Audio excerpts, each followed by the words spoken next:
Subscribe करिए हमारे channel target UP TET CTET को और बेल आइकन को दबाइए। हेलो दोस्तों, मैं आनंद स्वागत करता हूं आप सभी का आपके अपने channel target UP TET CTET में और ऐप अस्तित्व एकेडमी में। दोस्तों, आपके डीएलएड सेकेंड सेमेस्टर में जो आपका मैथ का पेपर आता है उसमें आधे से अधिक प्रश्न वो आपके बेस्ड होते हैं केवल फॉर्मूला पे। अगर आपको केवल फॉर्मूला याद हो तो आप वो प्रश्न कर लोगे, यानी कि 12 से 15 नंबर तो आप ऐसे ही स्कोर कर सकते हैं।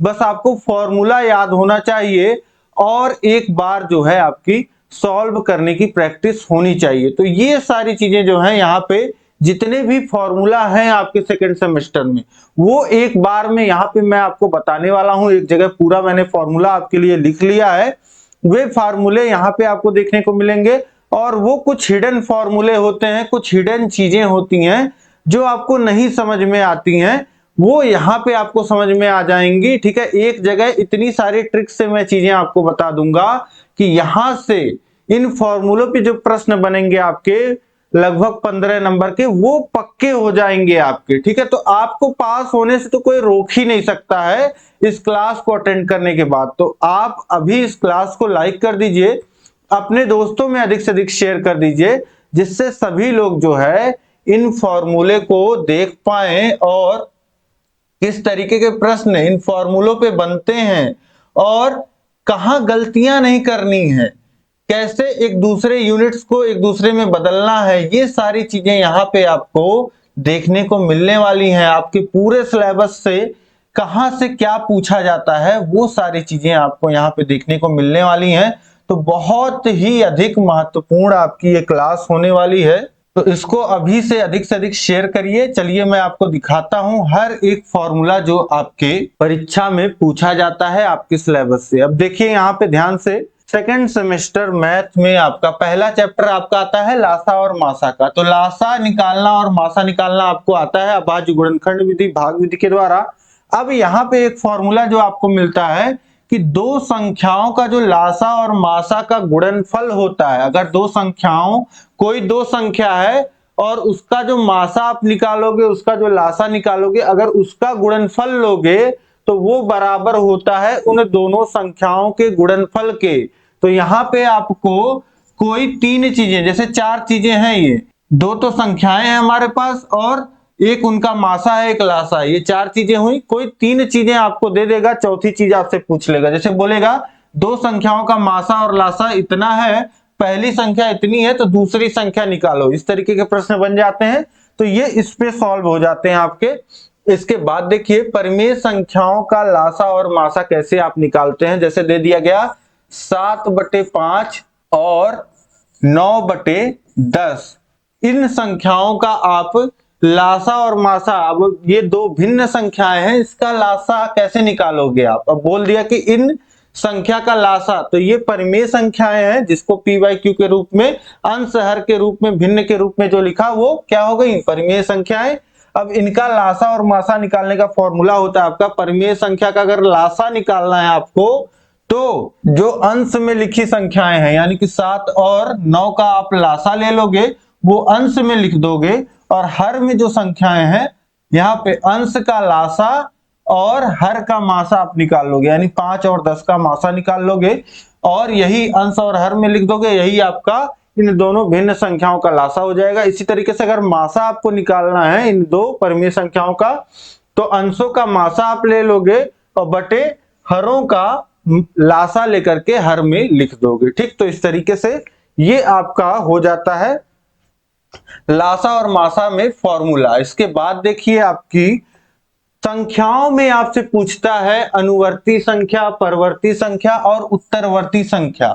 अब ये क्या होता है, ये तीनों एक ही के नाम है। जैसे आपके तीन नाम हो, घर के नाम मान लेते हैं, आपका घर का नाम अलग हो, स्कूल का नाम अलग हो और मामा यहाँ घूमने फिरने जाते हो तो आपको लोग अलग नाम से जानते हो, तो वैसे ही इनके तीन नाम है। अब कोई संख्या, किसी संख्या की अनुवर्ती, परवर्ती या उत्तरवर्ती संख्या पूछे तो इसका मतलब ये होता है कि उसकी जस्ट अगली संख्या आपसे पूछी जा रही है। जैसे 3 की उत्तरवर्ती संख्या पूछा जाए तो 3 में 1 आप जोड़ देंगे तो क्या मिल जाएगा, 4 जो होगी वह उत्तरवर्ती संख्या हो जाएगी। इसी तरीके से अगर 3 की परवर्ती संख्या पूछता है तो वो भी 4 आएगा। अनुवर्ती पूछता है, उत्तरवर्ती पूछता है, उत्तर का मतलब क्या होता है? उत्तर, किसी के उत्तर, तो उत्तर मतलब बाद आने वाली संख्या, ठीक। तो अगर a कोई संख्या है तो उसकी उत्तरवर्ती संख्या a धन 1 होगी, a प्लस 1 होगी। इसके बाद देखिए पूर्ववर्ती संख्या। पूर्ववर्ती संख्या निकालने के लिए किसी संख्या में से आप 1 घटा देते हो, ठीक है। पूर्व, पूर्व का मतलब क्या होता है? पहले। तो किसी संख्या से पहले आने वाली संख्या क्या होती है? पूर्ववर्ती। इसका एक ही नाम होता है और यहाँ पे देखिए 3 नाम है। तो अब कंफ्यूजन सारी आपकी दूर हो गई। नाम से भी कंफ्यूजन हो जाता है, भाषा से भी। तो देखिए किसी संख्या, कोई संख्या अगर a है तो उसकी पूर्ववर्ती संख्या क्या हो जाएगी? a माइनस 1 हो जाएगी। 3 की पूर्ववर्ती संख्या क्या होगी? 2 होगी। अब इसके बाद देखिए आप, कहीं कहीं पे प्रश्न दिया रहेगा और आपसे बोला जाएगा कि 2 क्रमागत संख्याएं। तो 2 क्रमागत संख्याओं का मतलब क्या होता है? क्रम से आने वाली संख्या। जैसे a के बाद उसकी क्रमागत संख्या क्या होगा? a plus 1। 3 के बाद क्या आता है? 4। तो ये क्रमागत संख्या है। 4 के बाद क्या आता है? 5। 4 के बाद क्रमागत संख्या 5 होगी। तो इसी तरीके से अगर कहीं प्रश्न में आपको क्रमागत संख्या मानना पड़ा तो कैसे मानोगे? अगर एक संख्या x माना तो दूसरी संख्या, दूसरी क्रमागत संख्या क्या होगा? x प्लस 1 होगा। इसके बाद देखिए कहीं पे प्रश्न में ऐसा बोलेगा कि क्रमागत सम संख्या। अब क्रमागत हो और सम संख्या हो, यानी कि अगर हमारी जो संख्या हमको दी गई है, जैसे 4 एक संख्या है और इससे पूछता है कि इसकी क्रमागत सम संख्या बताओ, तो 4 अपने आप में सम संख्या है, इसकी क्रमागत सम संख्या क्या होगी? अब अगर क्रम से आने वाली क्रमागत संख्या की बात करते, केवल क्रमागत, तो 1 जोड़ करके 5 आ जाता।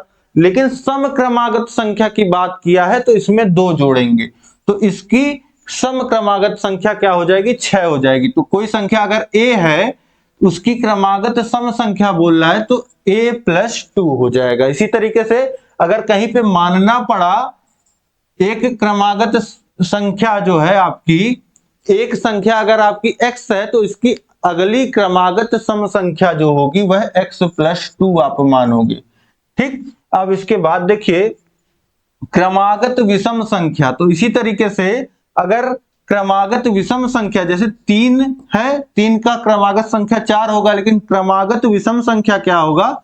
2 जोड़ोगे 5 मिल जाएगा, ठीक। तो उसकी चिंता नहीं करनी है, आपको पहली संख्या खुद विषम दिया रहेगा, ठीक है। तो 2 जोड़ने पे आपको अगली संख्या खुद जो है वो विषम ही मिलेगी। तो a अगर एक संख्या है तो इसकी क्रमागत विषम संख्या a प्लस 2, ठीक है। जैसे इसकी क्रमागत सम संख्या a की a प्लस 2, वैसे क्रमागत विषम संख्या a की a प्लस 2 क्रमागत विषम संख्या हो जाएगी, ठीक। अब इसके बाद देखिए बहुत ही महत्वपूर्ण, यहां से प्रश्न पूछेगा ही पूछेगा आपसे, योज्य प्रतिलोम, योगात्मक प्रतिलोम या योज्य प्रतिलोम कहिए। अब किसी संख्या का योज्य प्रतिलोम क्या होता है? किसी संख्या का योज्य प्रतिलोम वह संख्या होती है जिसको अगर दी गई संख्या में जोड़ दिया जाए तो मान जो है वह 0 के बराबर हो जाए। ये ध्यान रखिएगा, योगात्मक प्रतिलोम में मान 0 होता है जोड़ने पर उन दोनों संख्याओं को, और गुणात्मक प्रतिलोम में उन दोनों संख्याओं का गुणा करने पर मान 1 के बराबर होता है, ठीक। तो अगर कोई संख्या a है तो उसका योज्य प्रतिलोम क्या हो जाता है? -a, क्योंकि a और -a को जोड़ने पर 0 मिलना चाहिए, ठीक है। तो a - a को जोड़ने पे 0 मिलेगा ही। तो अगर कोई संख्या 3 है तो उसका योज्य प्रतिलोम कितना होगा? -3 होगा, ठीक। तो ये समझ गए आप। इसके बाद देखिए गुणात्मक प्रतिलोम। तो गुणात्मक प्रतिलोम अगर किसी संख्या का गुणा, किसी संख्या का गुणात्मक प्रतिलोम वह संख्या होती है जिसको हम दी गई संख्या में अगर गुणा कर दें तो दोनों का मान 1 हो जाए। जैसे 3 का गुणात्मक प्रतिलोम क्या होगा? 1/3 होगा। क्यों? 3 और 1/3 का गुणा आप जो करेंगे वो कितने के बराबर आ जाएगा? 1 के बराबर। और ये एक दूसरे के गुणात्मक प्रतिलोम होंगे। 1/3 का गुणात्मक प्रतिलोम 3 और 3 का गुणात्मक प्रतिलोम 1/3। इसी तरीके से 3 का योज्य प्रतिलोम -3 और -3 का योज्य प्रतिलोम 3 होगा, ठीक। ये समझ गए आप। अब इसके बाद देखिए भाग देना तो सबको आता है, लेकिन जो टर्म होता है हिंदी में कि आपका भाज्य क्या होता है, भाजक क्या होता है, भागफल क्या होता है, शेषफल क्या होता है। तो यहाँ पे आप समझ लीजिए, अब जैसे हम 5 से भाग दें 19 में तो 3 बार जाएगा और 15 और यहाँ पे 4 शेष बच जाएगा। तो इसी तरीके से भाज्य हमारा क्या हो गया, जिसमें हम भाग दे रहे हैं यानी कि 19 में, और भाजक हमारा क्या हो गया 5 हो गया, और भागफल क्या हो गया 3 हो गया, और शेषफल क्या हो गया 4 हो गया।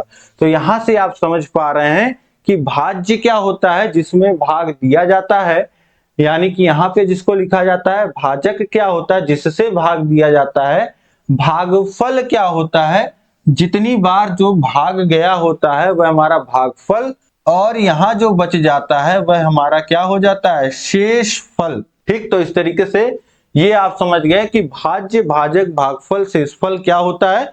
पता आप सबको होता है, इतना तो कोई कमजोर नहीं है, लेकिन ये है कि टर्म तुरंत याद रहना चाहिए आपको। 1 घंटे के अंदर ही आपका मैथ का पेपर करना है। बहुत इंपॉर्टेंट रहता कि ये चीजें रिकॉल रहें, और केवल मैथ का पेपर नहीं, मैथ के पेपर से पहले आपको 1 घंटा साइंस का भी पेपर देना है, और बीच में आपको गैप भी नहीं मिलता कि आप रिवीजन कर पाओ।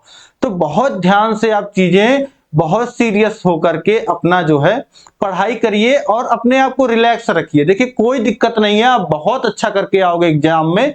बस आप अपने आप को रिलैक्स रखिए और पढ़ते रहिए, फोकस्ड रहिए। अब देखिए सर्व समीकाएं, सर्व समीकाएं क्या होती है, ये फॉर्मूले जो आप शुरू से पढ़ते आ रहे हो, जिसमें जैसे a प्लस बी का होल स्क्वायर क्या होता है, A square plus 2ab plus B square, और a माइनस बी का होल स्क्वायर क्या होता है, जहां पे प्लस 2ab होता है वहां पे बस माइनस 2ab आपका आ जाता है, यानी कि a square minus 2ab plus B square. और a plus B plus C, 3 term आ गए का स्क्वायर।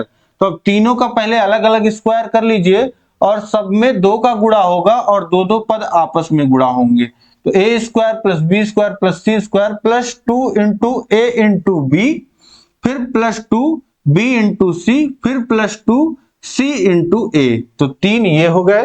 तो इस तरीके से ये हो गया a प्लस बी प्लस सी का होल स्क्वायर। अब a प्लस बी का होल क्यूब क्या होता है, पहले a का क्यूब लिख लीजिए, फिर प्लस b का क्यूब लिख लीजिए, फिर 3। अब यहाँ पे 3 आएगा, जहां पे जैसे घात 3, यहाँ पे 2 था तो 2 आता था, 3 था तो 3 आएगा, और a और b का गुणा, और उसके बाद यहाँ पे एक क्यूब हटा करके यही लिख दीजिए ब्रैकेट में।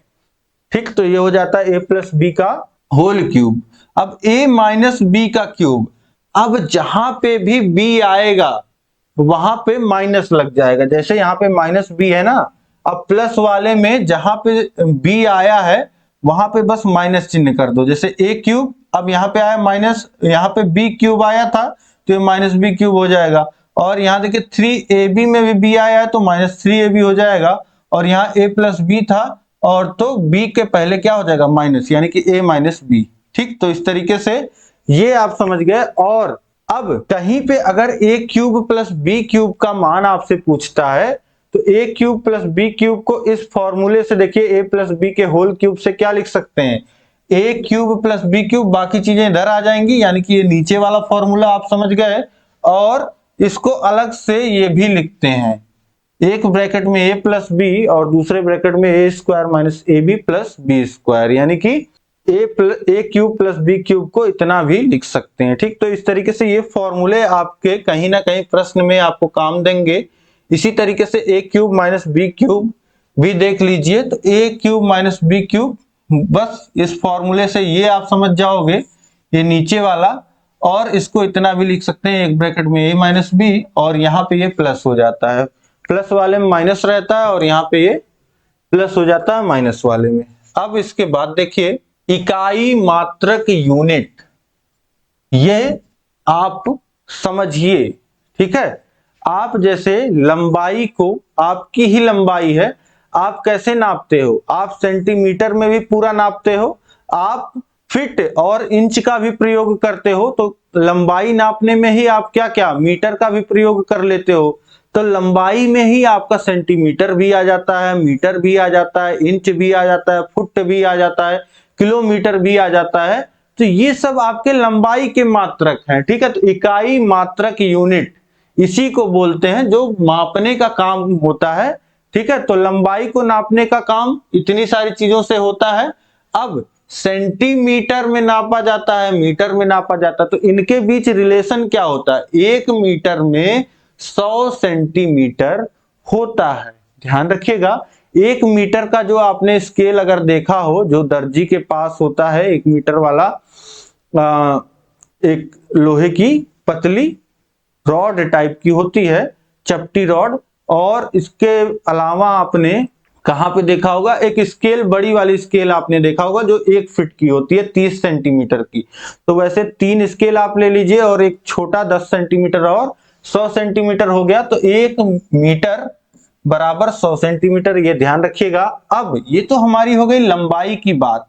अब क्षेत्रफल, एक कमरे में आप अभी होगे, उस कमरे की कोई लंबाई होगी, कोई चौड़ाई होगी, उस फर्श का कोई क्षेत्रफल होगा, कमरे का कोई क्षेत्रफल होगा जिसमें आप होगे।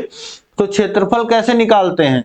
2 लंबाइयों का गुणा करके, ठीक है, 2 लंबाइयों का गुणा करके। तो सेंटीमीटर गुणे सेंटीमीटर, इसको वर्ग सेंटीमीटर लिखते हैं या सेंटीमीटर स्क्वायर लिख सकते हैं। अगर लंबाइयां आपने सेंटीमीटर सेंटीमीटर में नापी है तो सेंटीमीटर गुणे सेंटीमीटर वर्ग सेंटीमीटर हो जाएगा, या सेंटीमीटर स्क्वायर लिख सकते हो। अगर मीटर मीटर में नापा है दोनों लंबाइयां, ठीक, तो वर्ग मीटर या मीटर स्क्वायर लिखेंगे, ठीक। अब इसके बाद 1 वर्ग मीटर में कितने वर्ग सेंटीमीटर होते हैं, ये आप कैसे निकालोगे?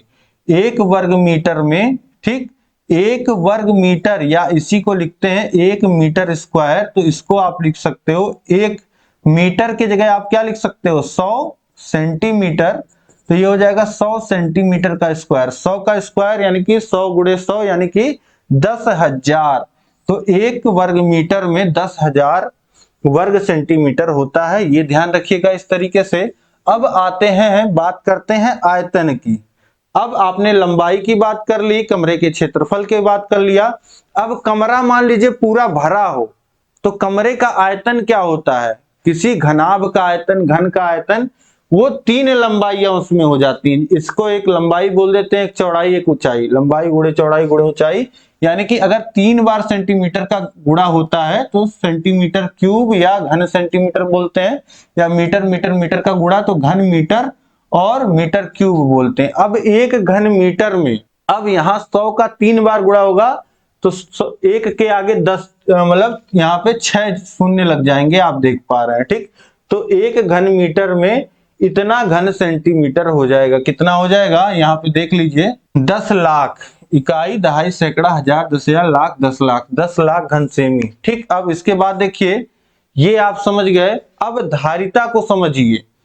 धारिता क्या होता है? कुछ नहीं, जैसे इस कमरे को खाली कर दीजिए, जो कमरा भरा था, और इसमें कितना आप अगर लिक्विड भर रहे हैं, मान लेते हैं कमरा नहीं टंकी है, इसमें कितना पानी आ सकता है, वो इस कमरे की धारिता हो जाएगा, ठीक। तो 1 घन सेमी में 1/1000 लीटर होता है, या 1 लीटर में 1000 घन सेंटीमीटर या सेंटीमीटर क्यूब होता है। अब समझिएगा ध्यान से, ये आपका जो पेन है, ये एक स्केल इतना बड़ा होता है, लगभग 15 सेंटीमीटर का। अब 10 सेंटीमीटर इतना मान लीजिए, तो ये 10 सेंटीमीटर लंबाई और 10 सेंटीमीटर लगभग चौड़ाई और 10 सेंटीमीटर जो है आपकी ऊंचाई। लंबाई, चौड़ाई और ऊंचाई इतने का अगर आप एक घन बनाओगे और उसमें पानी भरोगे तो 1 लीटर पानी आएगा। तो वही 10 सेंटीमीटर गुणे 10 सेंटीमीटर गुणे 10 सेंटीमीटर, यानी कि 1000 घन सेमी वाले आयतन को क्या कहते हैं? 1 लीटर, ठीक। ये ध्यान रखिएगा।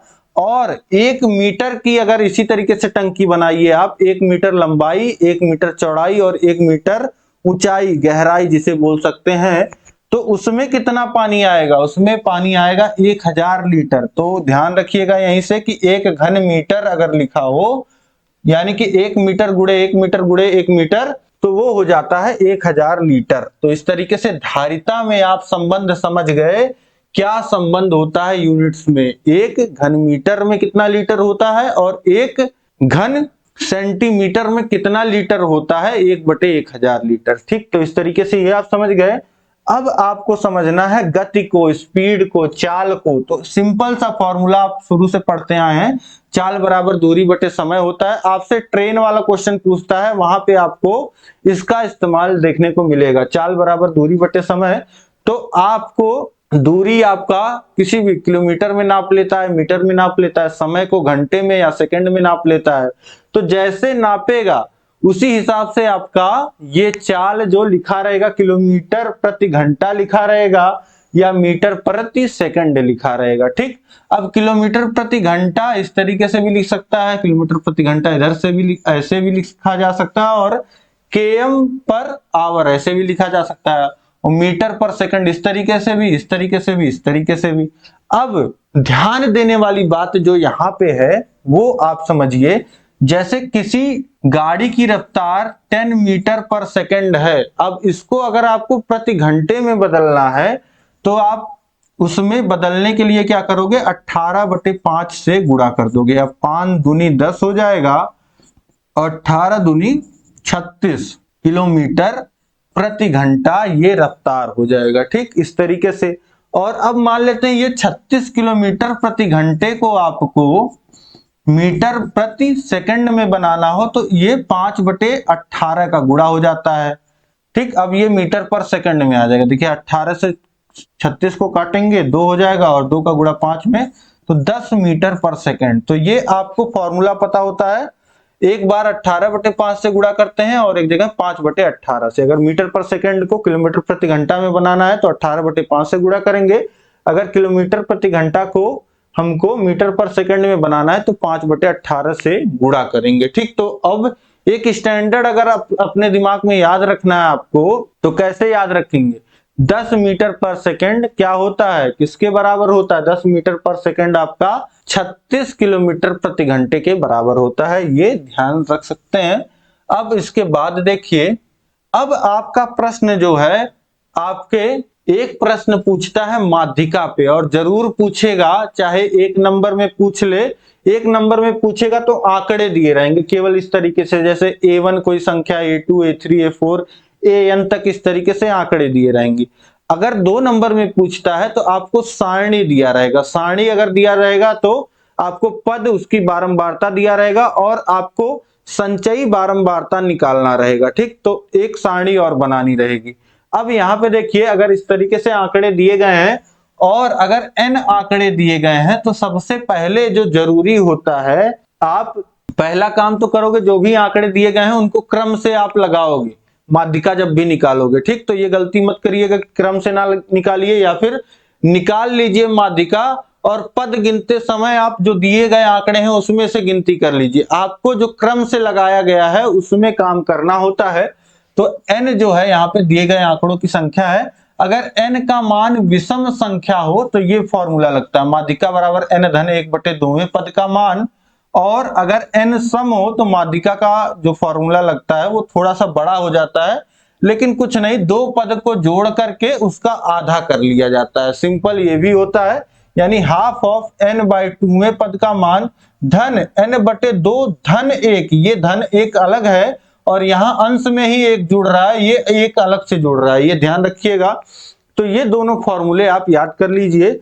इसके बाद देखते हैं, अब माध्यिका आप निकाल लोगे चाहे जैसे आपको दिया रहे। इसके बाद आपसे समांतर माध्य, समांतर माध्य क्या होता है, पदों का योग बटे पदों की संख्या से आप भाग दे देंगे तो समांतर माध्य आपको मिल जाएगा। अब देखिए समानुपात, अब अनुपात आपके सिलेबस में है नहीं, लेकिन कभी कभी क्वेश्चन जो है पूछ लेता है। ठीक, तो इसलिए यहाँ पे मैंने आपको लिख दिया है, अगर 4 संख्याएं समानुपात में हो, जैसे A/B C/D, अगर 2 अनुपात आपस में बराबर होते हैं तो ऐसे अनुपातों को हम क्या कहते हैं, समानुपात कहते हैं। जैसे A/B बराबर हो C/D तो उसको ऐसे लिखते हैं, A/B अनुपात समानुपाते C/D। अब यहाँ पे क्या हो जाता है, बाह्य पदों का जो गुणा होता है वो मध्य पदों के गुणा के बराबर हो जाता है, यानी कि A/D बराबर होता है B/C के। ठीक, अब इसके बाद यही बारंबारता में आपसे कभी कभी बोल देता है टैली चिन्ह बनाओ, तो जिस पद की बारंबारता जैसे 1 हो तो उसको 1 लाइन से दिखाते हैं, तो 2 हो तो 2 लाइन से दिखाते हैं, 3 हो तो 3 लाइन से, 4 हो तो 4 लाइन से, और 5 हो तो ऐसे 4 लाइन खींचेंगे और एक बार ऐसे कट कर देंगे। इस चिन्ह को हम बोलते हैं टैली चिन्ह।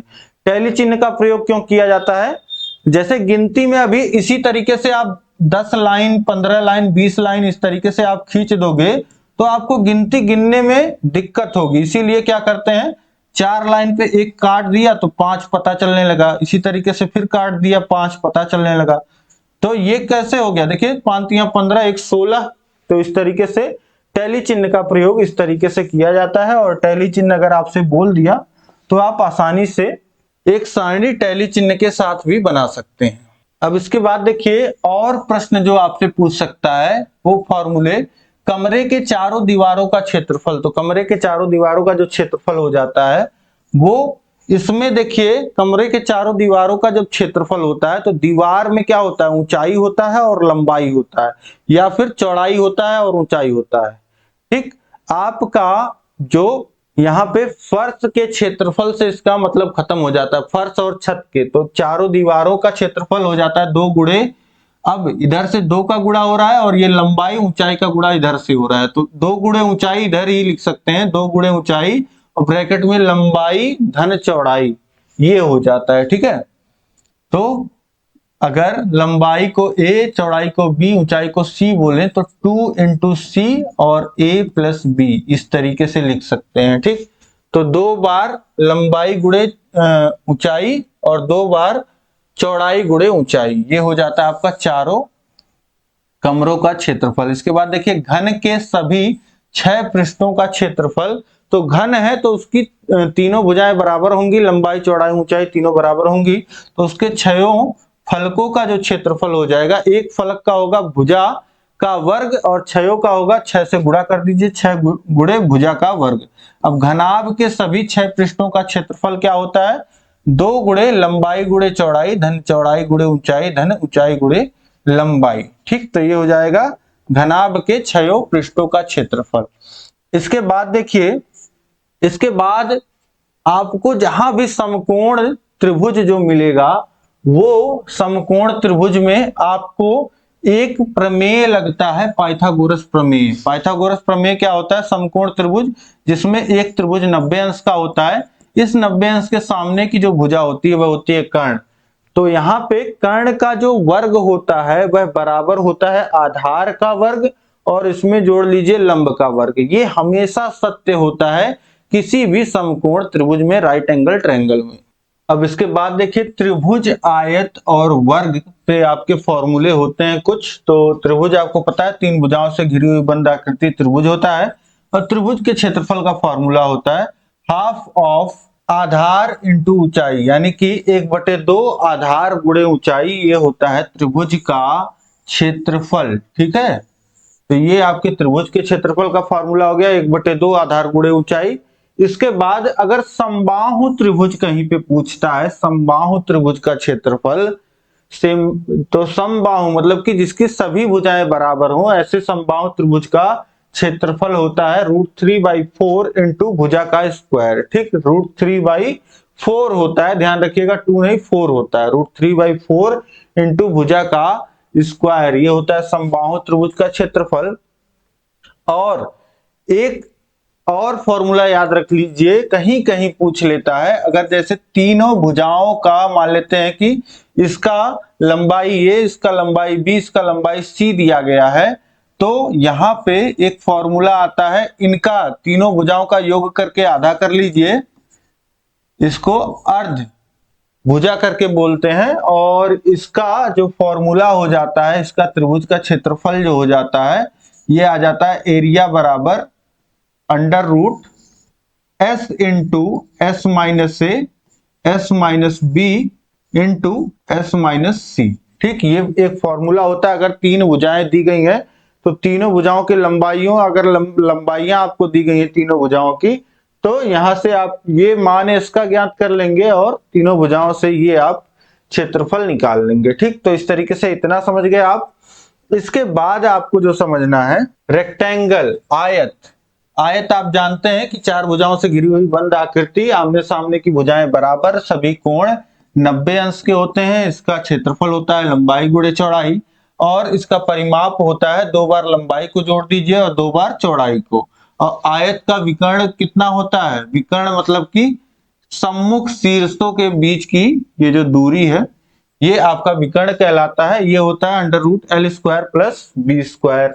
अब इसके बाद स्क्वायर वर्ग, तो वर्ग में चारों भुजाएं बराबर होती हैं। वर्ग का क्षेत्रफल भुजा का वर्ग होता है, भुजा का स्क्वायर।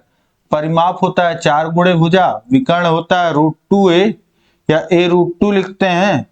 अब इसके बाद घनाभ का आयतन आपको पता ही है, घनाभ का आयतन लंबाई गुणे चौड़ाई गुणे ऊंचाई होता है। इसके साथ अब समझिए आपको त्रिभुज में आपको 2 चीजें स्पेशली पढ़नी होती है, अलग से चैप्टर है आपके सिलेबस में, सर्वांग समता और समरूपता। तो सर्वांग समता मतलब क्या होता है कि जब चीजें एकदम, 2 त्रिभुज एकदम एक दूसरे के हर एक एक्सपेक्ट में बराबर हो, तीनों भुजाएं, तीनों कोण, सब कुछ बराबर हो, तो ऐसे त्रिभुज को हम कहते हैं सर्वांगसम त्रिभुज। ठीक, और इनके सर्वांगसम होने के लिए कम से कम क्या रिक्वायरमेंट हो, कम से कम क्या हम बता दें कि 2 त्रिभुजों को आप सर्वांगसम कह पाओ, तो कम से कम या तो तीनों भुजाएं बराबर हो, जिसे बोलते हैं भुजा भुजा भुजा सर्वांग समता, साइड साइड साइड। जब एक त्रिभुज की तीनों भुजाएं क्रम के अनुसार दूसरे त्रिभुज के तीनों भुजाओं के समान हो, तो उस स्थिति में दोनों त्रिभुज सर्वांग सम होते हैं। या फिर आप एक भुजा, एक कोण और एक भुजा, ये सर्वांग समता होती है, साइड एंगल साइड। और इसके अलावा कोण भुजा कोण, या तो 2 कोण एक भुजा। ठीक है, तो एक भुजा से लगे हुए 2 कोण और वो भुजा अगर 2 त्रिभुज में आपको समान मिल गया तो वो सर्वांग सम हो जाता है। इसके बाद समरूपता समझ लीजिए कि 2 त्रिभुज अगर समरूप हैं तो इसका मतलब क्या होता है। समरूप का मतलब ये हो जाएगा कि त्रिभुज आकार में छोटे बड़े होंगे लेकिन कोण जो है वो समान होंगे। ठीक है, साइज बस डिफरेंट होगा लेकिन देखने में एक जैसे लगेंगे। ठीक है, साइज में छोटे बड़े होंगे लेकिन देखने में जो है वो बिल्कुल समान लगेंगे। तो इस तरीके से ये त्रिभुज, ये समरूपता का चिन्ह होता है। और 2 त्रिभुज अगर समरूप होते हैं तो इनके कोण, दोनों त्रिभुज अगर समरूप हैं तो इनके कोण जो हैं, ये कोण जैसे a बराबर p के हो जाएगा, b बराबर q के हो जाएगा, c बराबर r के होगा, और इनकी संगत भुजाओं का जो अनुपात होगा वह बराबर होगा। जो अनुपात AB का PQ से होगा वही बराबर होगा BC भुजा का, BC भुजा का QR से, और वही अनुपात होगा AC भुजा का PR से। ठीक, तो इस तरीके से इस पे आधारित प्रश्न आपके बनते हैं कि समरूप 2 त्रिभुज समरूप दिए गए हैं और भुजाएं कुछ दी गई हैं और कुछ भुजाएं पूछ ली जाएंगी। एक त्रिभुज में दे दी जाएंगी 2 भुजाएं और इसमें एक भुजा दे दी जाएगी, बाकी भुजाएं पूछ ली जाएंगी। तो इस तरीके के प्रश्न बन जाते हैं। ठीक, तो इस तरीके से आप अब समझ गए सभी जितने भी प्रश्न जो है आपके फॉर्मूला पे बेस्ड बन सकते हैं। तो बहुत ही महत्वपूर्ण यह क्लास है, इसको लाइक कर दीजिए, अपने दोस्तों में अधिक से अधिक तुरंत शेयर कर दीजिए। बहुत बहुत बहुत अधिक महत्वपूर्ण है। तो लाइक तो कम से कम सब लोग को करना है और कमेंट करके बताना है कि कैसा लगा ये आपको क्लास। तो सबको लाइक शेयर और कमेंट करना है। चैनल पे नए हैं तो सब्सक्राइब कर लीजिए। इसी तरीके की ही महत्वपूर्ण क्लास लगातार मैं आपके लिए लेकर के आता रहता हूं और आपके 3rd सेमेस्टर में भी लगातार मैं लेकर के आऊंगा। तो आप लोग चैनल को सब्सक्राइब करके रखिए, आगे बहुत काम आने वाला है ये आपके चैनल। ठीक है, तो इस तरीके से सभी विषय आपको पढ़ाए गए हैं। सभी विषयों का लिंक नीचे डिस्क्रिप्शन बॉक्स में दिया गया है। सभी विषयों को पढ़िए, अपने तैयारी को बेहतर बनाइए। आपके एग्जाम के लिए ऑल द बेस्ट। अब हम मिलेंगे नेक्स्ट क्लास में। और साथ ही साथ आप समझ लीजिए, यहाँ पे आपको इस क्लास का मैं फ्री पीडीएफ दे रहा हूँ। फ्री पीडीएफ आपको मिल जाएगा हमारे Telegram channel target UP TET CTET पे। ये हमारा टेलीग्राम चैनल है। कोई भी डाउट हो, कुछ भी आपको पूछना है तो ये हमारा कॉन्टेक्ट नंबर है, ये इंस्टाग्राम अकाउंट है, इस पे फॉलो कर लीजिए। और ये ऐप है हमारा जिसका नाम अस्तित्व एकेडमी है, इसको डाउनलोड कर लीजिए। यहाँ पे आपको 3rd सेमेस्टर का कोर्स मिलेगा जिसमें आपको वो सब चीजें मिलेंगी जो आपको रिक्वायर्ड है बहुत ही अच्छे नंबर लाने के लिए। ठीक है, तो इस तरीके से सारी बातें आप समझ गए हैं। अब 3rd सेमेस्टर के सिलेबस के साथ आपसे मुलाकात होगी। अब हम मिलते हैं नेक्स्ट क्लास में। जय हिंद, जय भारत।